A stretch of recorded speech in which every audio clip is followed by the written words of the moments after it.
Every now and then, we need to stop and applaud developers for doing something right. And so often, it is the indie scene that kind of leads the charge in doing things right. Now, we saw things like, the developers of Hellblade, Senua Sacrifice before they were bought up by Microsoft, proving that you don't need massive budgets and a ton of crunch to create a AAA quality game, and you don't need to release that game at $59.99 to be massively profitable. And we've actually seen this in the past. NFL 2K5 released at $20 and was a AAA game. So this isn't a new concept, but it's interesting. However, today, what we have is an actual developer listening to feedback. This is amazing because developers often ignore feedback, especially when it comes to Switch versions of games. It's almost like Switch is treated as a second-class citizen by some people. So we're talking about Bloodstained Ritual of the Night, recently released on Switch, kickstarted, all that stuff.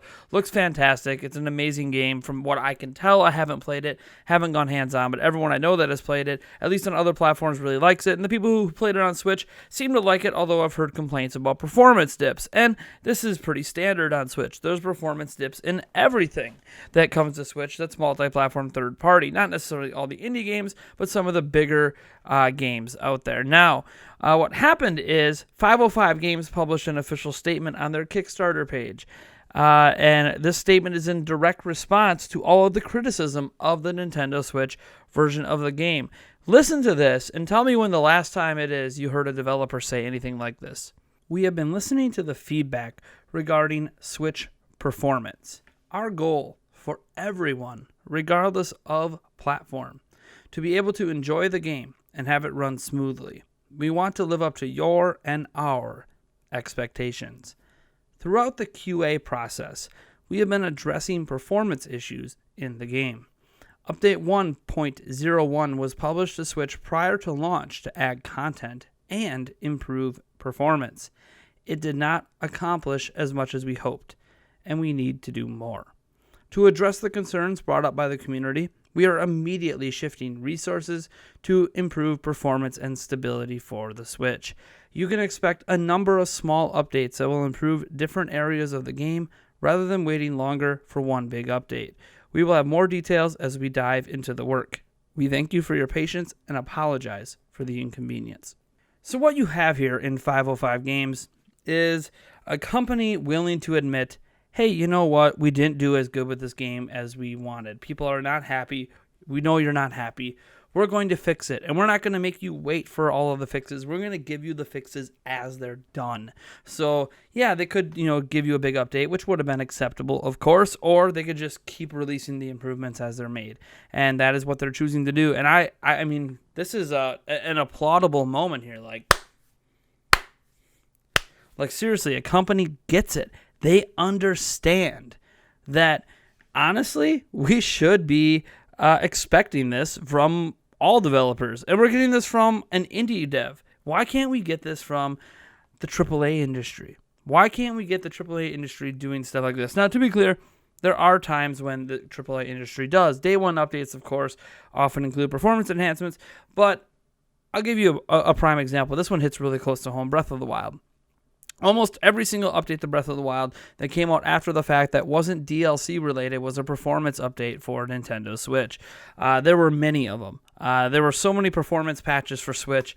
It's hard for me to even wrap my mind around it. And that kind of feels like that's what 505 is talking about here, is a whole bunch of performance patches that's going to make it better. And Nintendo was listening to community feedback as well, especially once you got to Kakariko Village in the original 1.0 version of the Nintendo Switch version of Breath of the Wild. I mean, it would run poorly, and hey, they tried to address it as best as they could. Granted, the final performance still isn't great, but it's much better than it was before, and it's also really bad in some other areas of the game as well that they improve performance. So I feel like that's kind of what 505 Games is doing here, is they are listening to the feedback. They're not lashing out. They're not ignoring it. Some companies release snarky comments in response to criticism of performance and stuff. Some companies brush it off and just don't say anything at all. And here we have 505 Games accepting that criticism in, as harsh as some of that criticism might be for something something that people supported on Kickstarter and saying, look, we hear you, and we're actually going to grab development resources and put it on. Like, not just the team that was working on the Switch version, we're going to give them more people and get this done right, and we're going to give you the updates as fast as we can make that happen. And I just think that I appreciate it. I think that's the biggest thing here, is I appreciate a company admitting that there are faults with the game and committing to fixing those faults as fast as they possibly can. And again, an indie studio doing this is just astonishing to me. I don't understand why studios that have the resources clearly on hand don't do this more often. There are obviously performance updates released for almost every game on Switch. I can't vouch for all games on other platforms because they tend not to have as many hiccups with frame rate and stuff like that as games do on Switch. But I'd like to see Activision, I'd like to see EA, I'd like to see Ubisoft, and every company basically admit, hey, there's issues. Again, yes, some companies do end up admitting to it, and you could probably find dozens, if not hundreds of examples. But there's also admitting to it, delivering on it. There's also companies that just don't take the criticism that well. I mean, after all, we live in a world right now where EA is trying to tell you that loot boxes aren't loot boxes, but they're surprise mechanics. Likeable to Kinder Eggs and toys at McDonald's because, sure. I mean, I could see the legal argument, yes, but in my brain, it's really hard for me to connect those dots. So, again, 505 Games is openly listening to all of the feedback on the Switch version of Bloodstained Ritual of the Night, and they have committed more team members to make the performance better, and they're going to give you those performance updates as they happen almost, I mean, it won't quite be in real time, of course, but as quickly as they can pack it and get it approved by Nintendo to release, they're going to release a whole bunch of small updates, make the performance better. And I guess this is where I ask you guys, how many of you backed this game on Kickstarter? How many of you are happy with your backing? Are some of you guys playing this on Switch or Xbox or PC or whatever version you ended up getting? Is it good?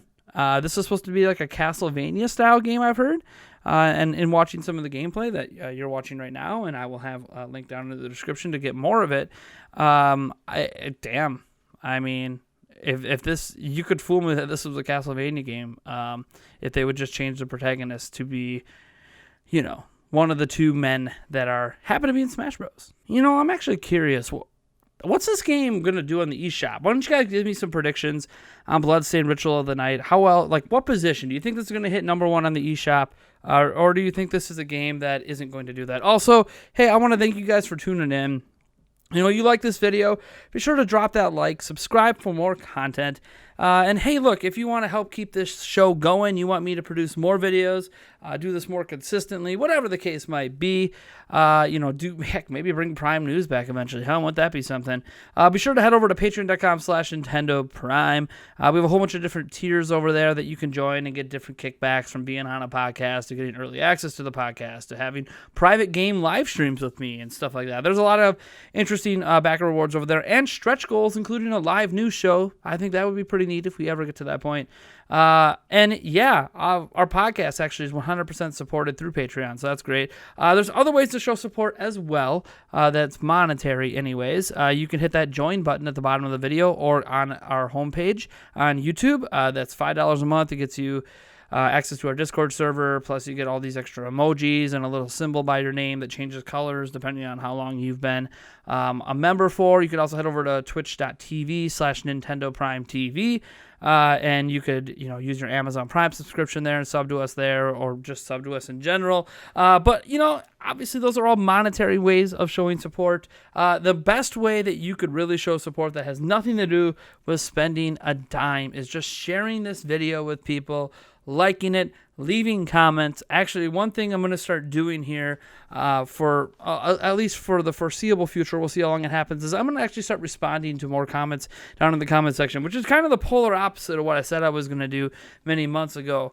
But I've been doing a lot of research on this YouTube stuff and figuring out how can I get more notifications sent out, how can I do this and how can I do that. And one thing is to try to create more engagement. And one way to create more engagement is for me to actually actively engage with you. So whatever comments you leave on the bottom of this video, at some point over the next 24, 48, 72 hours, somewhere in there, I'll probably make a response to those comments and get some thoughts and additional thoughts and get an ongoing conversation going, not just to help the engagement of the video, because I am actually genuinely interested in interacting with you guys beyond just our live streams. We do less live streams than we used to do. Who knows, maybe someday we'll get back to more of those daily live streams or stuff, but for now, this is actually a great way to interact with me. Also, you can always head over and get on our Discord server and interact with me over there by joining Patreon or all the stuff I already mentioned. All right, I think I've babbled on long enough. Thank you guys for tuning in, and I'll catch you in the next video.